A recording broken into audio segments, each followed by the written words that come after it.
Shalom, shalom, shalom, peuple de Dieu. Nambote mingi.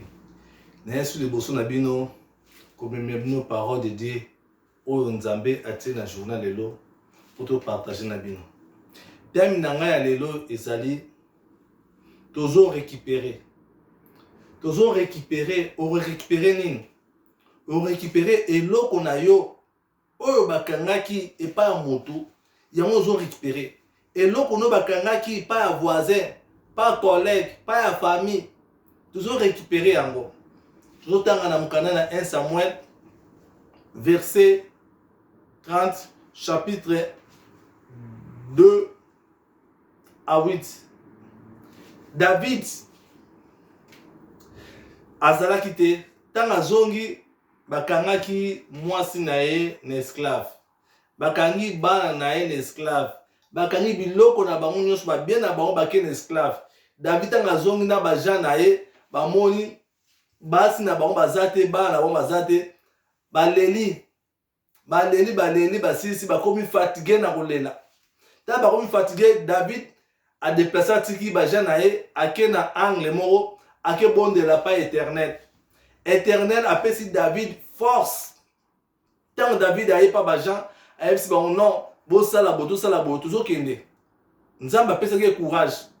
Pe David asambela susu tant basi ko sala ba cérémonie nzamba yebisi ba David atuni nzambe to kende ko récupérer nzamba abi oui bo kende.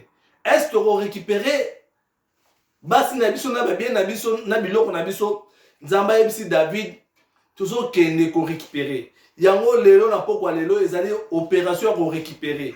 Oyo wayebi bakanga eloko, bakanga ndako, bakanga lopango, bakanga bana, bakanga ba chance avant to kota na ne ya 2021 to ke no récupérer biloko na biso o bakanga tozo kota na ngona ne ya sika. Bien dans le Seigneur, soto fongona mukana na nezod to mona lolenge moko Moïse avant na ndaka Pharaon akoli kuna bawanda ko benga e prince. Mais Moïse alingaki ba no récupérer akei abomi égyptien moko po a revendiquer loi aba no récupérer ne ba non sala ba na Israël mal. Pharaon atiraki ndengwa te. Alandaki Moïse azoki grâce abimaki ake na mboka mosusu a traverser désert. Ta comme na mboka wana abosani na ye. Mais Moïse akina laisse dibwele na montagne amoni moto zopela. Moïse amati na montagne akina ba eloko ni eza wana akude na Nzambe. Nzambe yebisi ye nga azali je suis. Moïse afukami Nzambe yebisi non zonga place outaki. Oki no récupérer bana Israël. Moïse abina okene ndenge nini? Yebi force ya rote. Yebi force Pharaon te, azala ba commando, azala ba général, azala ba capitaine, azala armée munene. Ngai moko na ko no récupérer de. Nzamba yebisi ndongo yepa na ngai. Zongo ke no récupérer. Moïse n'a pas une école. Il y a Jésus, likolo na ngomba.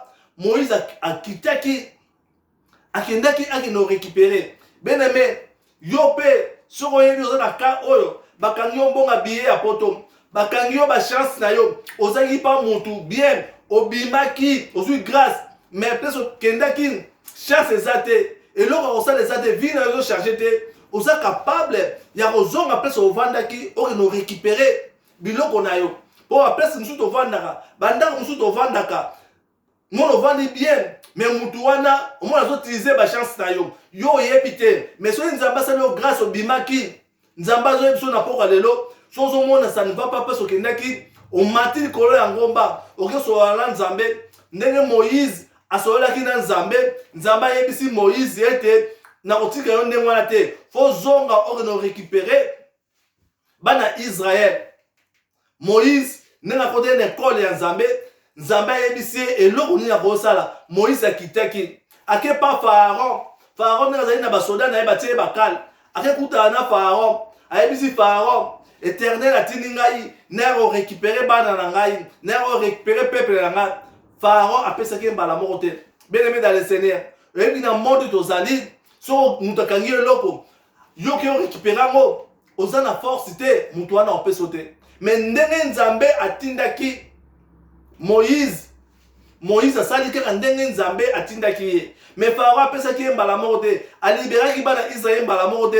Moïse tout le temps abanda kozonga likolo na ngomba azo rappeler Nzambe. Yo bien-aimé dans le Seigneur, pour récupérer ba oya yo, pour récupérer biloko na yo, pour récupérer biloko no bakanga ki, faut matana ngomba.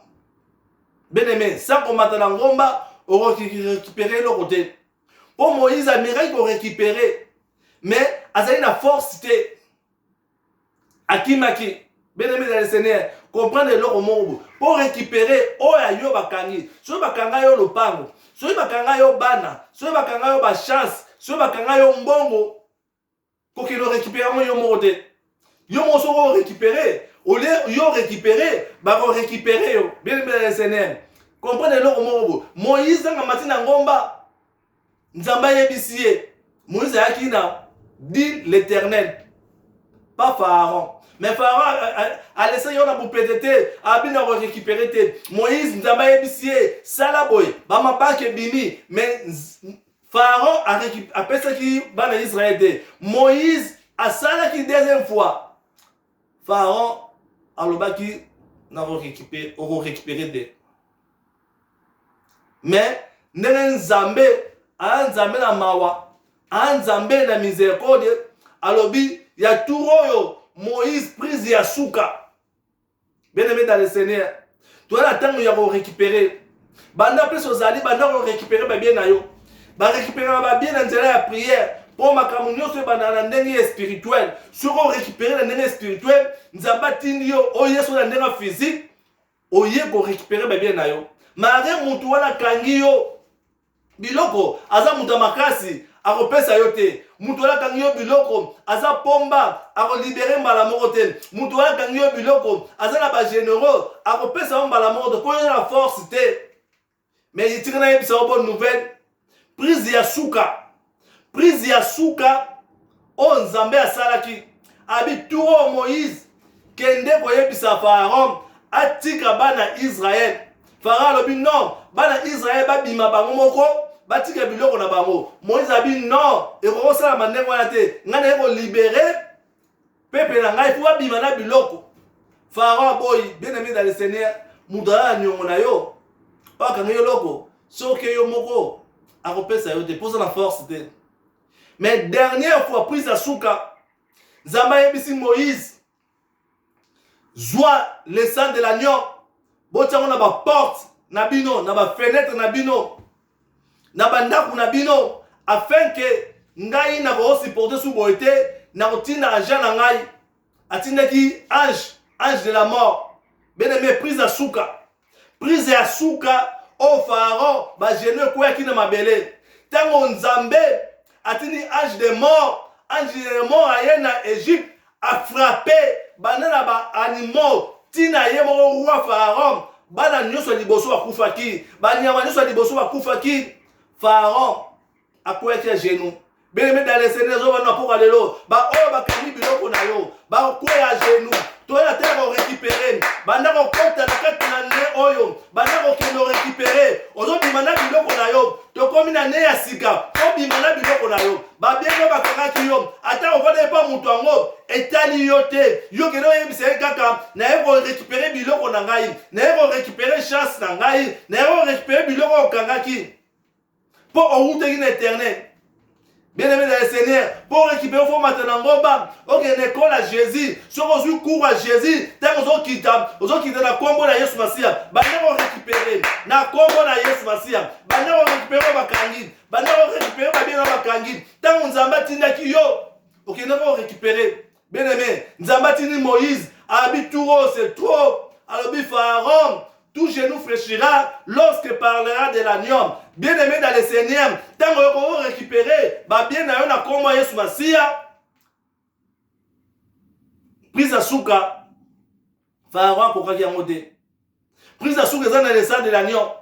Prise à souka dans le sang de l'agneau, tant Moïse a purifié le sang de l'agneau dans le boca d'Égypte, âge de mort à Yaki, à Bomaki, pour Moutouana, il faut penser au bien nayo. Bien aimé dans le Seigneur, avant de récupérer matin dans Gomba, tant que vous qui dans la combo à Yesu Masia, soyez Moutouana, pour penser au bien nayo, Zongara pas Yesu Masia, à penser au formule Moussou. Bien aimé dans le Seigneur, Moïse a ma formule belé, mais formule à Souka, on est libéré qui, Bana Israël, ils ont formule l'agneau, le sang de Jésus. Maintenant, le sang de Jésus, et ben nous purifier la biloko na biso, et ben nous purifier la bombe na biso, et ben nous purifier la biloko na kangaki, pour aller prise à souka, et aller prise à souka, et aller prise à souka, nous sommes récupérés na kombo na Yesu Masia. Bien aimé, Pharaon qui te dit ma colonne nasse, allez là qui abi Moïse libéré, zwa biloko na bino na bana Israël bokende. Pour Moïse a matin na ngomba, bien aimé, ko que nous récupérer yo moko te.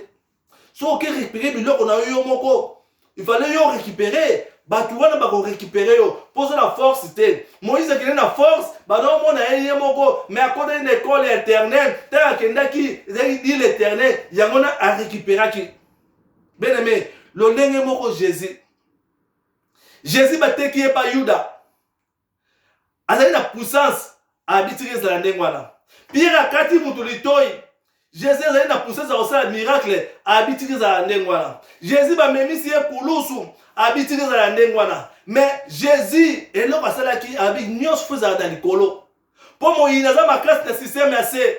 Mais Jésus est ba ki so na nina ndenga cessé. Na ozwa échec. Ya mfuna matalikolo. Jésus matalikolo ngoma na Golgotha. Ba tche na kat na croix. Ba beti ye ba sete, ba bosani ete, makila kwa tanga. So makile tanga ki prise ya suka, Jésus lobiete na prise ya suka makile tanga ki ponga na to récupérer, pour ba na biso ba récupérer, pour msa ne récupérer, pour to récupérer ba chance na biso, pour makile tanga ki, makile tanga na ngoma Golgotha. Jésus a dit tout est accompli de 6h à 9h. Satan a dit bon kanga Jésus ayeba kité azali kidiba amona ya longa ki mais prise ya suka ba diba kanga Jésus mais Jésus a dit on kanga souté et comme trop tard 9h à 6h prise ya suka laissez taki akile tangaki Jésus qui n'est na kunda akina on récupérer clé à séjour des morts pour nangana yo pour Jésus loba qui était tout est accompli n'est tout est accompli ba na on récupérer ba bien ba kanga ki pour laisser écouler qui des gens nangomba la Golgotha tout est accompli combat adversaire quelqu'un va récupérer place au vent là qui récupérer le pas na yo na kombo na Yesu Masia récupérer ma chance na yo na kombo na Yesu Masia nous on bima nango to ke nango na nouvelle âme bande va récupérer maintenant pour amener ngo comme na suka nous on récupérer maintenant nous on ke nango na nouvelle âme kotikete pour Moïse a tikete David a tikete a récupérer qui nuance sur David a récupérer ba na ye moi si na ye biloko na ye nuance ya moi continue au bon ndako ta ya récupération to ke na ne asuka na moi asuka to ngoko ma déjà na moi ya fait to bimana biloko na biso to tika mo depose tikali o bima main vide o kono vivre kuna ndengeni sa biloko na yo tire nzambe a béni maté ya lelo biso vous allez église la promesse de Dieu na Bruxelles numéro de téléphone ils allaient 0032 499 818 235 Nzambe apambola bina pour aller là opération il y a récupérer au nous moyina kangaki dans les noms pour ça de Jésus amen.